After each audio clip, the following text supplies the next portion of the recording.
Hello friends, so ఈ వీడియోలో మనం how to measure the average rainfall over a basin అంటే ఏదైనా ఒక పర్టికులర్ లొకేషన్ తీసుకున్నప్పుడు పర్టికులర్ ఏరియా తీసుకున్నప్పుడు సో ఆ ఏరియాలో యావరేజ్ రెయిన్ఫాల్ ఎంత ఉంది అనేది ఎలా క్యాలిక్యులేట్ చేయాలి. ఓకే, సో దానికి మనకి ఇక్కడ 4 మెథడ్స్ ఉన్నాయి. So first one is arithmetic average method, Thiessen polygon method, isohyetal method and grid point method.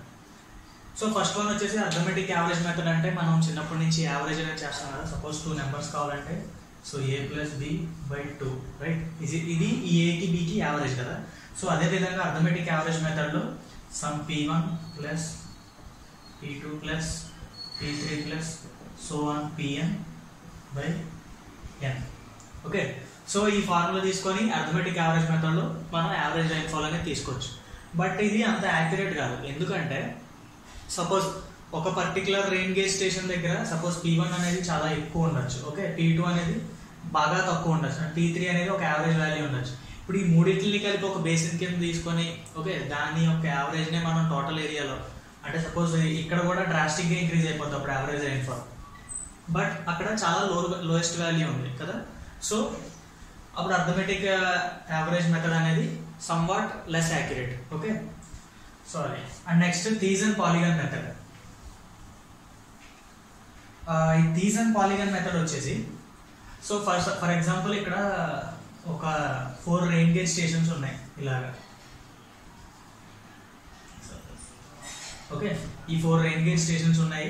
మన ఏరియా ఆఫ్ ద బేసిన్ వచ్చేసి ఇలా ఉంది. This is the area of the basin. Okay, సెంటర్లో suppose like this. ఇప్పుడు ఏం చేయాలంటే ఈ rain gauge stations ని మనం జాయిన్ చేయాలి.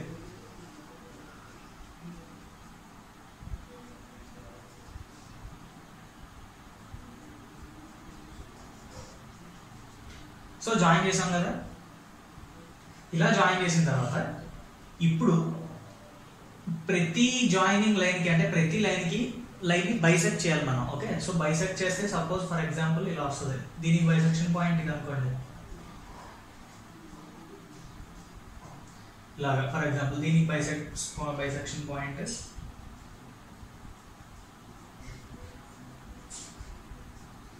సపోజ్ దీనికి బైసెక్షన్ పాయింట్ సపోజ్. అండ్ ఇంకొక పాయింట్ ఏంటంటే ఇది బైసెక్ట్ చేసినప్పుడు పర్పెండిక్యులర్ గానే లైన్ తీసుకోవాలన్నమాట. సో మన ఇష్టం వచ్చిన యాంగిల్లో కాకుండా ఈ లైన్ కి పర్పెండిక్యులర్ గా తీసుకోవాలి.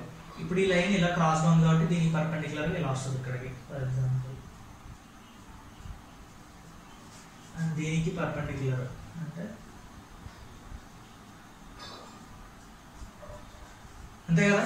సో ఇప్పుడు ఈ 4 లైన్స్ కూడా మనం ఏం చేసాం, ఈ రెండింటికి పర్పెండిక్యులర్ గా తీసుకున్నాం. ఓకే, ఇప్పుడు సో ఇది 1 అనుకున్నాం, 2 rain gauge 3 and rain gauge 4.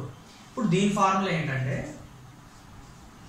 P1 A1 plus P2 A2 plus so on Pn AN total by A1 plus A2 plus so on AN. Okay, so ఇందులో ఏంటంటే ఫర్ ఎగ్జాంపుల్ ఇది A1 అవుతుంది అనమాట, ఇది A2, this is the A3, A4. ఇప్పుడు మనం ఈ lines ని పర్పెండిక్యులర్ గా బైసెక్ట్ చేసినప్పుడు ఇక్కడ మనకి 4 పాలిగాన్స్ అనేవి ఏర్పడ్డాయి కదా. సో ఈ 4 పాలిగాన్స్ లో ఏరియాస్ తీసుకుంటాం ఇండివిజువల్ గా సెపరేట్ ఏరియాస్ తీసుకుంటాం. అండ్ నెక్స్ట్ ఈ ఫార్ములాలో సబ్స్టిట్యూట్ చేసుకుంటే మనకి through this method average rainfall ఏంటనేది వస్తుంది ఆ బేసిన్ లో, I mean Thiessen polygon method లో. ఇప్పుడు దీన్నే మనం యాక్చువల్గా ఇంకొకలా కూడా దీన్ని ఇండికేట్ చేస్తారు. అదే ఎలా అంటే P1 AM plus P2 AM1 AM2 plus P3. Okay, sorry this is indicated by W.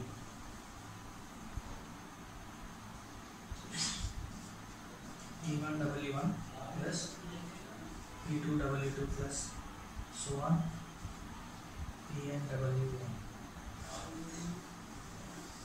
దీన్ని ఇలా కూడా రాసుకోవచ్చు. W1 అంటే is nothing but equals to A1 by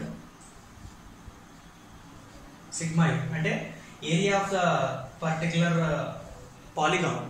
so area of this particular polygon divided by total area of those all the polygons. Okay, so ఇలా ఇదేం లేదు, just A1 by total area, A2 by total area, AN by total area, అంటే దాన్ని మనం W1 W2 WN అనేది రాసుకున్నాం అంతే, just ఒక ఇండికేషన్ అంతే. But it is nothing. ఇలా అయినా రాయొచ్చు, ఇలా అయినా చూపిస్తారు, కొన్ని టెక్స్ట్ బుక్స్ లో ఒక్కొక్కలా ఉంటుంది. ఓకే, సో ఇది అయిపోయింది.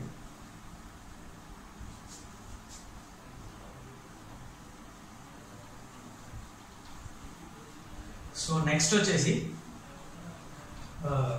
ఐసోహైటల్ మెథడ్, రైట్? ఈ ఐసోహైటల్ మెథడ్ అనేది somewhat better than this Thiessen polygon method. అది ఎందుకో చూద్దాం మనం. సో ఐసోహైటల్ మెథడ్ లో ఎలా అంటే, ఐసోహైట్ అంటే ఏంటి అసలు యాక్చువల్గా? So it is a line.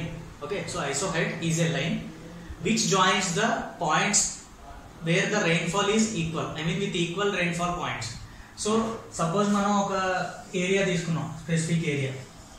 ఈ ఏరియా తీసుకున్నప్పుడు ఈ మొత్తం ఏరియాలో ఏ పాయింట్స్ దగ్గర అయితే రెయిన్ఫాల్ అనేది ఈక్వల్ అమౌంట్ లో పడిందో ఆ పాయింట్స్ ని జాయిన్ చేసే లైన్ ని ఐసోహైట్ అంటాము. So this is one isohyet, right? ఇప్పుడు సపోజ్ ఫర్ ఎగ్జాంపుల్ సెకండ్ది ఇలా వచ్చింది.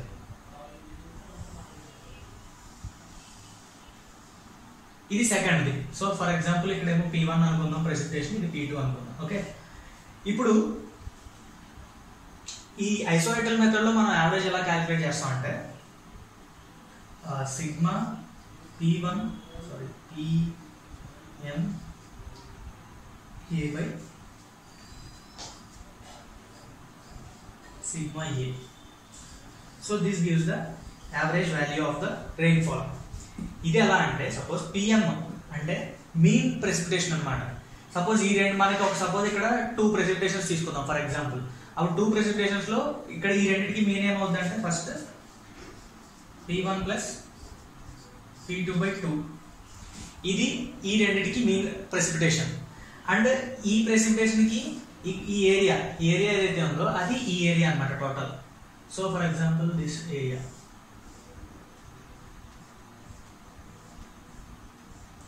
సో ఈ ఏరియా మొత్తం A1 అవుద్ది. అదే ఈ రెండింటికి I mean P1 P2 consider చేసినప్పుడు ఏరియా అనేది ఈ టోటల్ ఏరియా అవుద్ది. ఫర్ ఎగ్జాంపుల్ ఇందులో మనకి ఇంకొక 4 పాయింట్స్ ఉన్నాయి. ఇది ప్రెసిపిటేషన్ 3 అనుకుందాం. So this is P3.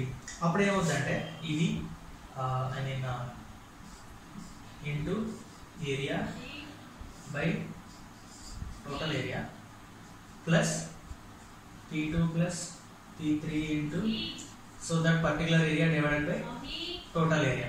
Okay, so ఇలా తీసుకున్నప్పుడు ఇది అప్పుడు ఇప్పుడు ఈ ఏరియా ఏమవుతుందంటే ఈ పార్ట్స్ అన్నమాట. I mean so this parts, ఈ లోపల పార్ట్ అంతా సెకండ్ ఏరియా అవుతుంది. ఎప్పుడు P2 P3 కన్సిడర్ చేసినప్పుడు ఈ లోపల ఏరియా అవుద్ది, P1 P2 కన్సిడర్ చేసినప్పుడు ఈ బయట ఏరియా అవుద్ది. సో టోటల్ ఏరియా అంటే ఈ last I mean the out most line ఏదైతే ఉందో దాని లోపల ఉన్న ఎన్క్లోజ్ అయిన ఏరియా మొత్తం కలిపి టోటల్ ఏరియా అవుతుంది. సో ఈ విధంగా ఐసోహైటల్ మెథడ్ లో మనం areas I mean average rainfall ని క్యాలిక్యులేట్ చేయొచ్చు. ఇప్పుడు ఈ రెండింటికి కన్సిడర్ చేసుకుంటే కంపారిజన్, ఒకసారి చిన్న కంపారిజన్ చూసుకుంటే ఇందులో మనకి టోపోగ్రఫీ అనేది కన్సిడర్ చేయలేదు. థీసన్ పాలిగన్ మెథడ్ లో టోపోగ్రఫికల్ అనేది కన్సిడర్ చేయలేదు. బట్ ఈ ఐసోహైటల్ మెథడ్ లో మనం different rainfalls I mean A point దగ్గర ఎంత ఉందో దాన్ని బట్టే యావరేజ్ క్యాలిక్యులేట్ చేస్తున్నాం కాబట్టి మనం టోపోగ్రఫీ ఇక్కడ ఒక రకంగా కన్సిడర్ చేసినట్టు. ఓకే, అండ్ నెక్స్ట్ థీసన్ పాలిగన్ లో మనం ఒక యావరేజ్ కింద తీసుకున్నాం, అంటే ఒక చిన్న పర్టికులర్ పాలిగాన్ తీసుకొని ఆ పాలిగాన్ నే యావరేజ్ తీసుకున్నాం. బట్ మిగతా ఏరియాలో ఎలా ఉంది అనేది కన్సిడర్ చేయట్లేదు. బట్ ఇందులో చూసుకుంటే టోటల్ ఓవరాల్ ఏరియాలో ఈక్వల్ ప్రెసిపిటేషన్ పాయింట్స్ అన్ని తీసుకొని దాని యొక్క యావరేజ్ తో బట్టి క్యాలిక్యులేట్ చేస్తాం. ఓకే, సో అది ఈ రెండింటికి డిఫరెన్స్. అండ్ చూసుకున్నట్లయితే దీనికే కొంచెం యాక్యురేట్ వాల్యూస్ వస్తాయి. Okay, next one grid point method. ఈ గ్రిడ్ పాయింట్ మెథడ్ అంటే ఏంటంటే యాక్చువల్గా మనకి మన దగ్గర ఉన్న రెయిన్ గేజ్ స్టేషన్స్ ఎన్ని అయితే ఉన్నాయో అన్ని ఒక గ్రాఫ్ పేపర్ మీద మార్క్ చేసుకుంటాం. సో మన దగ్గర ఉన్న రెయిన్ గేజ్ స్టేషన్ మార్క్స్ చేసుకుంటాం ఒక గ్రాఫ్ మీద విత్ ప్రెసిపిటేషన్ వాల్యూస్. సో ఆ రెయిన్ గేజ్ దగ్గర ఎంత ప్రెసిపిటేషన్ వాల్యూ ఉందో అక్కడ చిన్నగా నోటేషన్ చేసుకుంటాం. Okay, so second rain gauge, third rain gauge, అలాగా అన్ని రెయిన్ గేజెస్ ని మనం ఒక గ్రాఫ్ పేపర్ మీద మనకున్న ఏరియా మొత్తాన్ని ఒక చిన్న గ్రాఫ్ కి స్కేల్ చూసుకొని దాన్ని బట్టి రెయిన్ గేజ్ స్టేషన్స్ మార్క్ చేసిన తర్వాత ఒక రెక్టాంగులర్ గ్రిడ్ అనేది దాని మీద ప్లేస్ చేస్తాం. ఓకే, సో టోటల్ ఏరియా మీద రెక్టాంగులర్ గ్రిడ్ అనేది ప్లేస్ చేస్తాం. గ్రిడ్ ప్లేస్ చేసినప్పుడు ఆ గ్రిడ్ యొక్క 4 కార్నర్స్ దగ్గర ప్రెసిపిటేషన్ ఎంత ఉంది ఎలా అంటే సపోజ్ ఒక లెఫ్ట్ బాటమ్ కార్నర్ 0 0 తీసుకుంటే కనుక మిగతా పాయింట్స్ దగ్గర ప్రెసిపిటేషన్ ఎంత ఉందనేది మనం క్యాలిక్యులేట్ చేయొచ్చు. ఎందుకు ఆల్రెడీ 4 నోన్ పాయింట్స్ మన దగ్గర ఉన్నాయి ప్రెసిపిటేషన్స్. సో మిగతా ఆల్ కార్నర్స్ దగ్గర కూడా ఎంత ఉండొచ్చు అనేది మనం ఎస్టిమేట్ చేయొచ్చు కంపారిటివ్లీ. సో ఎస్టిమేట్ చేసిన తర్వాత టోటల్ సేమ్ ఈ రీజన్ పాలిగాన్ మెథడ్ ఏదైతే ఫార్ములా ఉందో, so P1 A1 plus P2 A2 plus so on Pn An divided by sigma A, I mean A1 plus A2 plus so on An. So ఈ formula మళ్ళీ మనం వేసుకొని ఈ grid point మెథడ్లో calculate చేయొచ్చు. So ఈరోజు మనం average rainfall over a basin, so ఒక బేసిన్లో యావరేజ్ రెయిన్ఫాల్ ఎలా క్యాలిక్యులేట్ చేయాలి, సో ఈ 4 మెథడ్స్ గురించి తెలుసుకుందాం. ఓకే, సో గైస్ ఈ వీడియో మీకు నచ్చినట్లయితే ప్లీజ్ లైక్ చేసి షేర్ చేయండి and subscribe to my channel. ఏమైనా డౌట్స్ ఉంటే please post your comments. Thank you.